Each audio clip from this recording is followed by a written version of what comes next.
Os impactos dessa greve dos caminhoneiros são muito críticos. O que a gente está sentindo, eu acredito que ainda é muito pouco perto do que vai acontecer.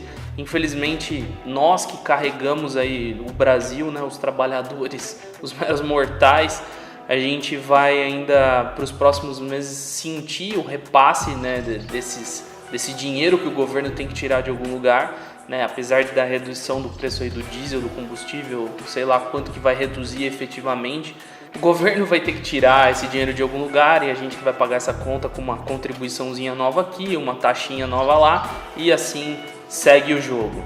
O interessante de tudo isso é que os caminhoneiros eles estão lá defendendo, né, os interesses deles. E assim como o brasileiro, de uma maneira geral, quando tá lá no posto tentando abastecer, tá brigando pela gasolina, né? Tá se matando, a gente vê uns vídeos aí absurdos rolando pela internet. Então o que mostra que a nossa sociedade é realmente extremamente o brasileiro aqui, né? A gente é muito individualista, tá pensado só em encher o nosso tanque, em comprar a nossa comida e dane-se o resto. Coisa que a gente não vê em alguns outros lugares do mundo. E coisa que eu acho que é uma das barreiras que a gente tem para mudar o país propriamente. Então, eu acho que toda essa iniciativa, toda essa greve, quando a gente vê as pessoas falando, ninguém sabe muito bem por que está lutando, cada um fala alguma coisa diferente, mas é claro que tá todo mundo de saco cheio do que acontece na política, em termos de corrupção no país. Mas, não existe nenhum plano, assim, ninguém que chega e fala, tá bom, então a gente vai tirar aqui, vai ter esse desconto da gasolina e tal, mas em troca disso diminui lá o custo da máquina pública, né? Vamos enxugar o custo Brasil. Mas não, isso é óbvio que não vai acontecer. Então os caras não vão perder lá os privilégios dele. O Estado vai continuar grande, enorme, como sempre foi, e tudo igual, todo mundo pagando aí a mesma quantidade de impostos, né, e cada vez sobrando menos no final do mês. E onde é que eu quero chegar com toda essa discussão, que é para a segunda parte do vídeo, que é a mais relevante? Eu não quero discutir aqui economia e quanto que isso vai custar para o governo. O fato é que o déficit vai aumentar, o governo provavelmente vai se endividar mais, e aí sabe-se lá se taxa de juros vão subir e tal, prejudicando uma possível recuperação econômica que a gente tinha. Mas o ponto que eu quero discutir é o seguinte: enquanto outros lugares do mundo, outras cidades estão discutindo aí, né? A gente está falando de cidades inteligentes, estão discutindo tecnologia, estão tentando se reinventar e trazer, vamos dizer assim, criar novos modelos aí de sociedade, cidades com mais qualidade de vida, desenvolvimento sustentável, diversificação da matriz energética, aumento de mobilidade urbana, e uma série de outras coisas. A gente está batendo sempre na mesma tecla aqui no Brasil, né? Então, para quem não tinha noção disso, agora percebe da dependência dos caminhões, da falta de infraestrutura, da falta de mobilidade urbana que nós temos. Então, faltou gasolina, ninguém consegue trabalhar, o transporte público que é ruim fica superlotado, a frota roda com menos ônibus, menos tudo circulando.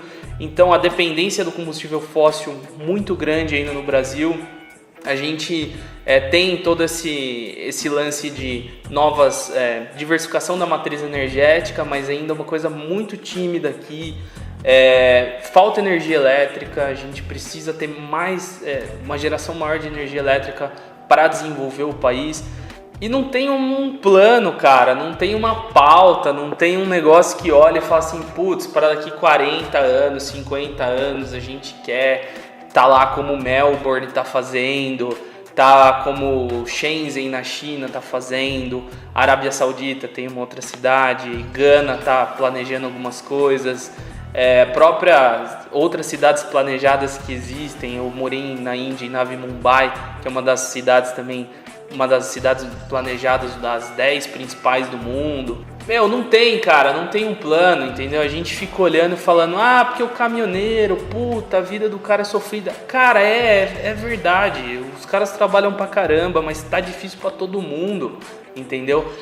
Porque, putz, o cara lá do posto de gasolina, o frentista. É difícil para todo mundo, mas a gente tem que pensar como um país desenvolvido, tem que desenvolver as pessoas para elas terem empregos melhores. Nem que isso demore 30 anos, mas ninguém quer mexer, ninguém quer perder a mamata no Brasil, esse é o problema. Então, assim, na Austrália, se você vai, não tem frentista, não tem cara abastecendo no posto, né? Outros países também mais desenvolvidos são assim também. Se você pegar, por exemplo, a questão do lixo, a questão dos resíduos sólidos urbanos, então o sistema de coleta que a gente tem hoje com caminhões, com pessoas correndo atrás do caminhão, isso tudo poderia ser automatizado. E aí existem as discussões que isso gera desemprego e tal. É um processo de transição. Se a gente não começar a fazer essa transição dentro da indústria, dentro dos serviços básicos das cidades, dentro de tudo, o Brasil vai ser cada vez menos competitivo no cenário global. E o que vai acontecer? Os principais profissionais, principalmente de tecnologia, a corrida hoje no mundo é por conhecimento, é por tecnologia. Então esses principais profissionais, eles cada vez mais vão estar saindo do Brasil, indo para esses grandes polos, indo para essas cidades inteligentes, indo para esses grandes centros. Então hoje a gente já tem uma corrida muito grande, né, de doutores, PhDs e profissionais de tecnologia brasileiros, grandes cabeças que vão para outras regiões do mundo, e isso vai se intensificar, porque esses grandes polos, essas cidades inteligentes, esses centros estão se desenvolvendo em outras regiões e nós estamos perdendo esses profissionais. E se a gente perde esses profissionais, se a gente não tem essa qualificação, nós não temos empresas de ponta, nós não temos tecnologia, não desenvolvemos novos produtos, novas soluções, a gente não gera emprego, a gente não se desenvolve, a gente não tem produto para entregar, não tem logística, não tem frete, o cara do caminhoneiro não vai ganhar nada, não vai entregar. Tanto que eu acho que depois dessa greve cabeças vão rolar, eu acho que muita empresa vai quebrar, se já não quebrou. Para vocês terem uma ideia, fazer um setup de uma planta industrial, dependendo da aplicação, eu sei porque eu já tive uma pequena indústria, muito pequena, isso é extremamente traumático, é difícil, você perde material, perde tempo. E para uma siderúrgica, por exemplo, vai demorar um tempão, talvez mais de mês, para os caras conseguirem restabelecer todo esse processo. Então essa paralisação vai dar uma dor de cabeça aí para muito empresário, para muitas pessoas que vão perder o emprego, que vão ser prejudicados por causa disso. E se a gente não se mexer e não estiver disposto a lidar com essas mudanças, essas transformações, a coisa vai piorar ainda mais. Só um último exemplo para fechar. A Alemanha tem uma indústria muito forte.